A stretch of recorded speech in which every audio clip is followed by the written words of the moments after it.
Hi friends, നമ്മളിന്ന് tamarind ആണ് ചെയ്യുന്നത്. കുറേ നാൾക്ക് ശേഷം നമ്മളത് പ്രൂൺ ചെയ്യുന്നത്. അതിൻ്റെ ബ്രാഞ്ചസൊക്കെ അത്യാവശ്യം നല്ല ലെങ്തിൽ പോയിട്ടുണ്ട്. അപ്പം ലെങ്ത് എന്ന് പറഞ്ഞാൽ നല്ല ലെങ്തിൽ പോയിട്ടുണ്ട്. അപ്പം നമുക്കിന്ന് പ്രൂൺ ചെയ്ത് വിടാം. ഇതൊക്കെ നല്ല ലെങ്ത് ആയിട്ടുണ്ട്, കാണുമ്പോൾ തന്നെ അറിയാൻ പറ്റും. അപ്പോൾ നമുക്കിത് ശരിക്കും പ്രൂൺ ചെയ്യാം. ഇപ്പോൾ നമുക്ക് ആ ട്രങ്കൊക്കെ വിസിബിൾ ആവുന്ന രീതിയിൽ തടസ്സമായിട്ടുള്ള ബ്രാഞ്ചസൊക്കെ ആദ്യം മാറ്റാം. അതിനുശേഷം പുറത്തോട്ട് ഒരുപാട് നീളത്തിലുള്ളതൊക്കെ നമ്മുടെ ഷേപ്പിൽ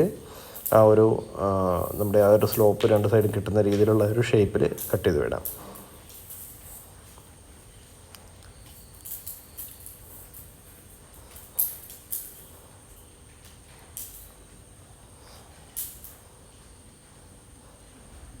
നമ്മളീ ഒരു മഴയൊക്കെ കിട്ടിക്കഴിഞ്ഞപ്പോൾ നല്ല കുറച്ച് ഗ്രോത്ത് വന്നിരുന്നു അതിന്. അപ്പോൾ അതിൻ്റേതായിട്ടുള്ള ലെങ്തും തിക്നെസ്സും ഈ സബ് ബ്രാഞ്ചസിനൊക്കെ വന്നിട്ടുണ്ട്.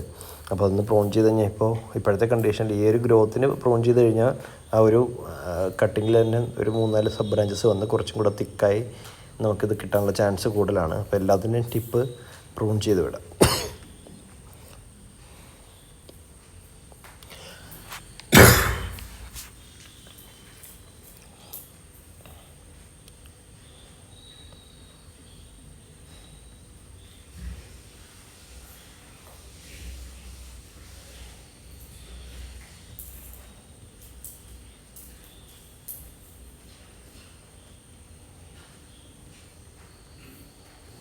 അപ്പോൾ നമുക്ക് നമ്മുടെ മെയിൻ ട്രങ്ക് കുറച്ചുകൂടെ വിസിബിൾ ആയിട്ടുണ്ട്.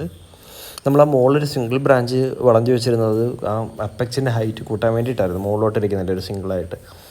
അത് നമ്മളൊന്നുകൂടെ ഡെവലപ്പ് ചെയ്ത് തിക്കായി ഒരു നല്ലൊരു അപ്പെക്സായിട്ട് ഫോം ചെയ്യാനുള്ള പ്ലാനിലാണ്.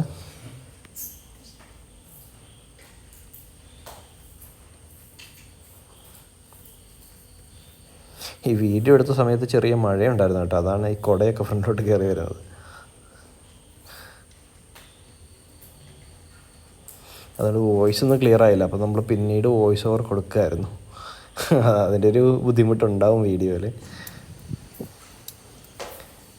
എന്തായാലും ചെയ്യാമെന്ന് വിചാരിച്ച് എടുത്തതാണ്. പിന്നെ ഇത് നമുക്ക് ഇൻഡോർ ചെയ്യാനും കുറച്ച് ബുദ്ധിമുട്ടാണ്, നല്ല വെയിറ്റ് ഉണ്ട്. ഇപ്പോൾ നമ്മൾ ഈ പ്രൂണിങ് കഴിഞ്ഞിട്ടുണ്ട്. അപ്പെക്സിൻ്റെ ആ ഒരു ഇത് കുറച്ചുകൂടി ഡെവലപ്പ് ആവാനുണ്ട്. ബാക്കി നമ്മൾ ആ ഒരു ഷേപ്പിൽ കൊണ്ടുവന്നിട്ടുണ്ട്. ബാക്കി അത്യാവശ്യം തിക്കായിട്ടുണ്ട്.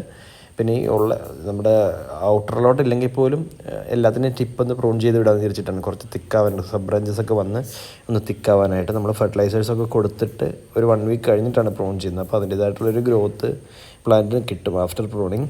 പിന്നെ നല്ല മഴയുണ്ടല്ലോ. അപ്പോൾ നമുക്ക് ഈ വീഡിയോയുടെ വൈൻഡപ്പ് ചെയ്യാം. ഇതിൻ്റെ അടുത്ത അപ്ഡേഷൻസായിട്ട് വീണ്ടും കാണാം. താങ്ക്